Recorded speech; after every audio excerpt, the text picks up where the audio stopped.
మేము ఆస్ట్రేలియాలో ఉన్నప్పుడు ఒకరింటికి, ఒక భక్తులు వాళ్ళ ఇంటికి సత్సంగానికి వెళ్ళామని. అప్పుడు వారు ఒక అద్భుతమైన విషయాన్ని చెప్పారు. ఒక హాల్ లోపలికి వెళ్ళే ప్రదేశం, ఎక్కడైతే డైనింగ్ టేబుల్, హాల్, ఇంకా పూజా మందిరం ఉండే ప్రదేశం బయట ఒక బుట్టలాగా ఉందన్నమాట.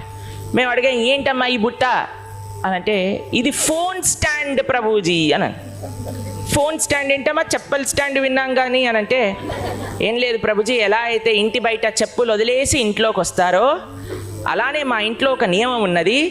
ఎవరైతే ప్రసాదం తినడానికి డైనింగ్ హాల్ దగ్గరికి రావాలో, ఆరాధన చేయడానికి భగవంతుడి యొక్క పూజా మందిరానికి వెళ్ళాలో, ఎవరైతే అందరూ కూర్చొని మాట్లాడడానికి కుటుంబ సభ్యులందరూ కలిసి ఎక్కడైతే హాల్లో కూర్చుంటారో, ఈ 3 ప్రదేశాలకి ఫోన్ నాట్ అలౌడ్. ఎలా అయితే చెప్పులు స్టాండ్లో పెట్టి లోపలికి వస్తారో అలానే మా ఇంట్లో వాళ్ళందరూ కూడా ఫోన్ తీసి ఆ స్టాండ్లో పెట్టి